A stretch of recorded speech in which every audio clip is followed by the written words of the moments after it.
Hi guys, welcome back to my channel. This is going to be a review of Once Upon a Broken Heart by Stephanie Garber. And if you love this book and love these characters, I would just stop right here because I have literally nothing good to say about this book. There were I don't even know what to say. I am baffled by this story. I am baffled by this character. I am baffled like beyond anything because I did not expect to dislike this book so much. And I don't want to get into a full review yet, so I'm just going to say, if you are looking for a good book with good characters, an interesting storyline, something that makes sense, this isn't it. I felt like this, someone else, there was a review that described it as like a fever dream, and yes, exactly. I don't know what I was expecting, but this was not it. And I've read this, and I didn't finish the series because I didn't realize that this is set in the same world, and you're kind of, I guess, supposed to have read the full series. This is not indicated on this book. But one of the series, one of the characters from this, like the later books, is in this. And I guess I was supposed to know that and supposed to read all the other books, but I didn't know that. And so one of the characters, the Prince of Hearts, is in this, and he's like, I'm assuming I'm supposed to know about him. Like I'm supposed to have some kind of backstory because he has nothing. He has no backstory. He has almost no characterization. And I think I'm already supposed to know stuff about him, which annoys me. I don't understand what was going on here. This book is a mess. And I think I probably should have just done a DNF because when it started off with 17-year-old female protagonist with pink hair, who is literally the key to everything. If you don't want spoilers, like I said, hop off. Like if you don't, I'm just going to start ranting because I'm annoyed. Her blood opens like all doors and gates that are like magic. So she is the literal key to opening everything. I did not like her. Okay. So Evangeline Fox, she is terrible in every way, terrible. And she's kind of like the kind of person I would be horrified to meet in real life. And I know she's a child. She's 17. I'm not a child. This is not written for me. I get it. But still, I can't stand this type of character. She has one thought in her head, if that. And it's like, what are you doing? You have, what are you thinking? And she's not thinking. She's never thinking. The book starts with her going to the fate, like the church of this fate. And I don't know how to, like, you're supposed to already know like this world and this setup. So just bear with me. So the fates are like these demigod kind of like people with magic who they're not immortal, but they're like have all this, like people pray to them and it's, a whole thing and they're real, but they're like not awake or they're mythical. I don't even know how to explain. They haven't been around for a while, I guess. It's kind of weird how you're supposed to just like know what's going on.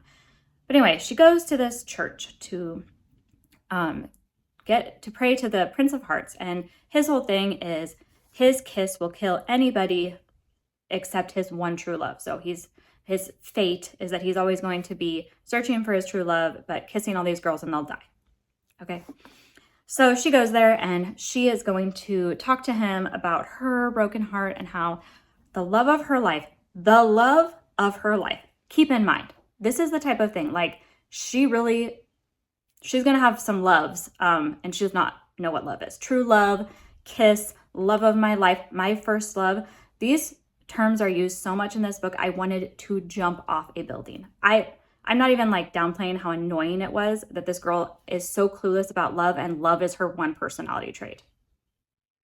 Do not do this to me. So she goes and she's like, hey, she's praying, I just want you to stop the wedding of this guy I'm in love with. His name's Luke. And we had this amazing connection. He's my first kiss. And I think he's under a spell because he's marrying my stepsister. And if this is like kind of like a loose fairy tale retelling or kind of, like you can tell it's loosely based on fairy tales because she's got her parents are dead. She's got the wicked stepmother and then like a possibly wicked stepsister. So she's like, please. And she knows going into this that like if you make a deal with the fates, it never goes the way that you want. It's like a monkey's paw situation. Like you might get what you want, but you're not going to be happy necessarily with how it's done. So she goes there. She's like, please break up this wedding. And she has no proof that Luke, this guy she's in love with. She has no proof that he's been cursed, but she just believes like they had such a deep connection. He would have never left her and all that, whatever. So Jax, who is the Prince of Hearts, he's there and he's like, okay, sounds good. This is what you want. Fine. You're so in love. You've found your true love. You're going to stop the wedding. Then you go ahead and do that and I will make it happen.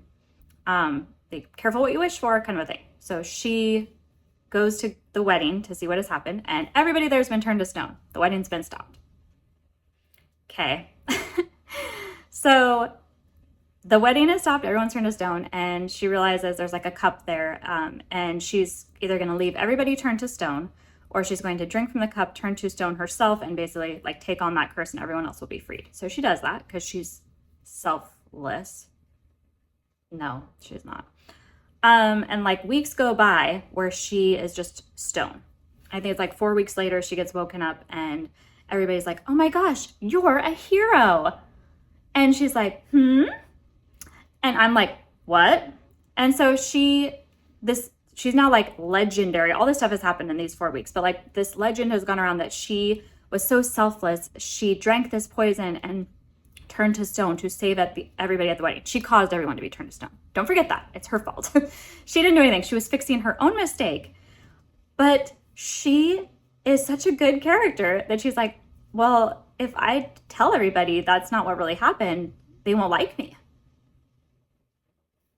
No, they won't like you. You're completely insufferable. You are so unlikable. I can't believe that this is the character we have to deal with. So she doesn't tell anybody. She's like, oh, let's just let them believe that I'm this hero. I'm so good. I sacrificed myself for my family and my sister and my, stepmom and stepsister and my, love Luke. Luke is gone. Luke is gone from here on out. Like he got attacked by a wolf while she was, while she was stoned, and then he went off to like find a cure for his scars and stuff. So this is not important, and I don't know why he's even in the story, but we have to hear about her first love and how brokenhearted she is, and it's like, what a freaking sap. I could not handle her at all. Like, it's so dumb. Like, sorry. So she is devastated, apparently, because they kissed once and he was there when her dad died. Like, you need therapy. You do not need a boyfriend. Get help. So she decides, like, she gets asked by the Empress to go to this, like, because she's famous for being this selfless hero. Yikes. She gets asked by the Empress to go to this ball in this other, state, like nearby place. And, but it's like another country. And go to this ball where the Prince Apollo's gonna dance every night and meet with these women. It's like, kind of like a Cinderella situation. He's gonna find his, a woman to marry possibly through this ball. So she gets asked to go because the Empress is like, I can't go and my sister can't go. And these are the characters from Caravel, in case you're wondering. Yeah, I don't know. You're supposed to know all this. So she's like, okay, I'll go. And she takes her stepsister because she's not sure if her stepsister is good or bad at this point. She's just like, I think she's good. I think she is. We both just want to be good people. I'm like, Evangeline, you are not a good person. And you should realize that most people are probably not going to like you. Like, I can't figure this chick out. She's so, like, I'd rather just believe things than any logic. Like, it's all feels, it's all vibes. It's nothing logical ever with her. Like, I feel like logic would kill her. So she's like, I'm gonna just take my stepsister because reasons. So she goes with the stepsister to this ball, and immediately it's like she's there and Jax is there. Oh, the deal for Jax. Sorry, I forgot this part. She makes the deal with the Prince of Hearts. She has to kiss 3 randos, or she has to give 3 random kisses. But yeah, basically that's like the deal. He stops the wedding for these kisses. So she's got marks on her wrists that are like little hearts or something, and he's going to come collect those kisses. And he can't kiss her because it would kill her, supposedly. And so he's going to have her kiss some people whenever he decides that he wants her to kiss people. Okay. So she goes to the ball, of course, the Prince Apollo, she's like going to meet with him, and Jax is like, hey, that's your first kiss. And to speed run this, like, she's like, okay, fine. She kisses him. He falls madly in love with her because of reasons. Like, up until that point, you kind of get the idea that he's like really arrogant and vain and kind of like not great. But as soon as he kisses her, it's like he's madly in love with her. And she starts to realize, like, that's probably not real. And so she realizes Jax has influenced this and he's under a spell and he's like super obsessed. She still takes full advantage of this. Like, at one point she's sad. So he's like, I'll hold you all night. Like, we won't do anything, but I'll like take care of you. And she's like, okay. And I'm like, would he do that though if he was like in control of his own like feelings? Like, he's doing whatever you want because all he cares about is you, because he's under a spell and you don't care. Like, you're like, I'll just use him. She's not a good person.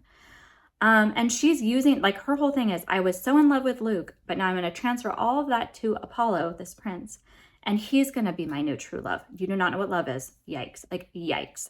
Stop talking about true love. Stop talking about your first love. Like, anytime the word love is used, I'm like, Evangeline, you have no idea what love is. You have no loyalty. You have no, like, there's nothing like, oh, I really care about this person and no matter what. It's like, she can just, like, falling in love is like, I caught a cold. Like, it's this guy today, it's this guy tomorrow. Like, she's just all, like, she needs help. So, I can't even get into this. Like, and it's like, this is like a toddler telling you what happened in their nightmares. Like, and then this happened, and then this happened, and so this is how the story goes. So the prince is in love with her. He's going to make her the queen, and she doesn't want to get married because she knows that if she does, like, it's not his true feelings. He's under a spell. But Jax is like, hey, you have to, and if you do, I'll release him from the spell and everything will be fine. And so she goes along with it and they get married. And on the wedding night, he ends up dying.